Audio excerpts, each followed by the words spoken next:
Hi, this is Russell Stannard from teachertrainingvideos.com. I'm still not in my office. I'm still working abroad in Turkey. I'm making a quick video for you where I'm going to show you one of my favorite websites for listening comprehension content in English.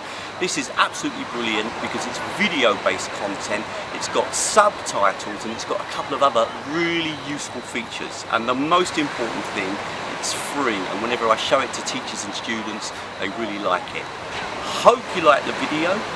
If you do, please like it, please share it with other teachers, and of course, please comment on it. I'd love to know which feature you like the best. Let's get started. Okay, so this is quite a quick video. It's worth sitting back and watching the whole thing because I'm going to show you all the features and you'll very quickly get to see how useful this can be both for teachers and for students. The website is called voicetube.com. When you come onto the channel, the best thing probably to do first is to click on the levels because you can immediately access content at different levels.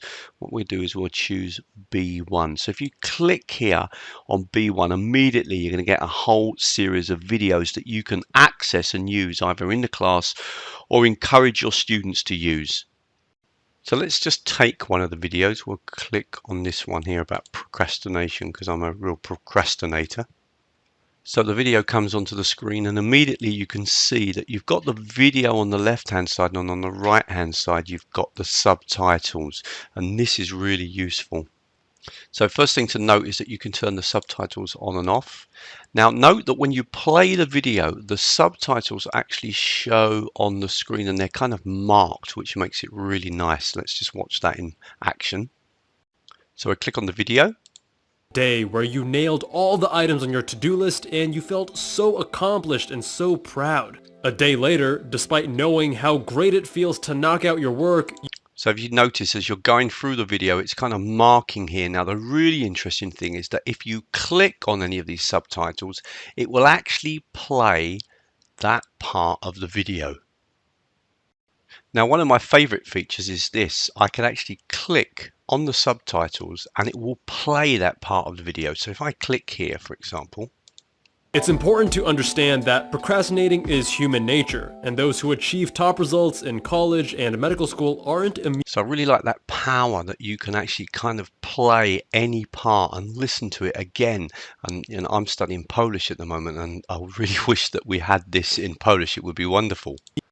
So if you come down here and you click on repeat sentence, and I'm just going to show you this feature.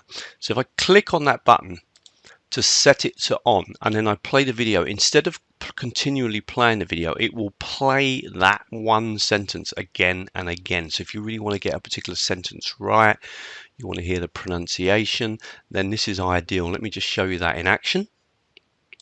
One of the hottest musical stars. My next guest is no joke. One of the hottest musical stars. My next guest is no joke. So you can do that just by clicking on that button there, that repeat sentence button. And I think that's a really nice feature, particularly along with the fact that you can see the text highlighted on the screen. Just a super quick break from the video just to say if you like the video and you want more videos like this, please come over to teachertrainingvideos.com. All the videos are free. There's a special section on languages that you might find really useful. And if you want to follow my work, sign up to the newsletter because at the moment there's a 12-part free series on how to teach online, and you'll get updated with all the latest videos and the blogs and the online courses and the webinars that I run as well. Let's jump back now to the video.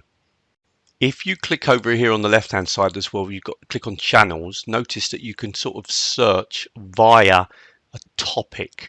Now a lot of the time these days we like to teach through topics rather than teaching through a particular level or grammar point, and so this is really nice. So let's say for example I was interested in the area of leisure and travel, then I could click here and then I'm going to get a whole selection of videos related to that particular topic. Another feature to point out is this ability to slow the speed of the video down. Now, I must admit that I ended up using this quite a lot when I studied Polish. I'm going to click on it and sort of exaggerate it a little bit so you can see. So I've set it to 0.5, so only half speed. And let's play the video and just have a look what happens. I could play Mozart on the piano. Well, You might just be a child prodigy. Okay, prodigy, not bad actually. Sometimes I think that can actually be quite helpful when working with video content, and particularly if you want to get the pronunciation right and follow. Now, one comment to make about this website, occasionally, of course, the subtitles are not correct. Sometimes it's very difficult to do subtitles when they're linked to the actual script that a person has been saying, particularly if it's very natural, spontaneous speech. But generally, I've been very pleased with the standard. I've had similar experiences in the stuff that I work on in Polish. It is obviously a slight risk when you're working with content from a channel like this, but overall, I think that the benefits of what this channel offers, and certainly I've shared this channel with many students and recommended that they learn to make use of it.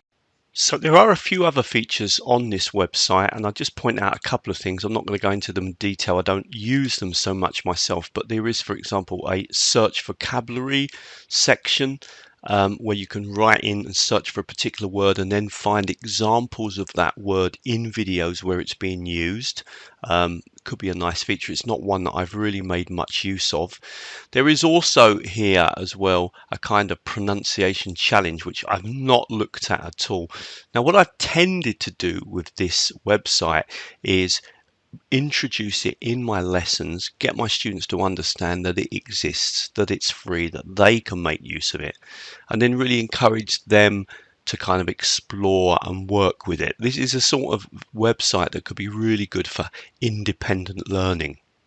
Okay, hope you found that video useful. Love to know in the comments which feature you like the best on that website. I find that website pretty impressive. Please come over to teachertrainingvideos.com. Loads of free content to access. There's all different types of content there at the top, including as well on the front page, if you scroll down, loads of new videos that we've just released. And if you want to follow my work, sign up to the newsletter. That way you'll get updated with all the blog posts and the webinars and the new videos and the online courses. Of course, you can also contact me on my YouTube channel. And if you was hoping to ask me to do some work with your organization, perhaps a conference or a presentation or a workshop, you can contact me from the website.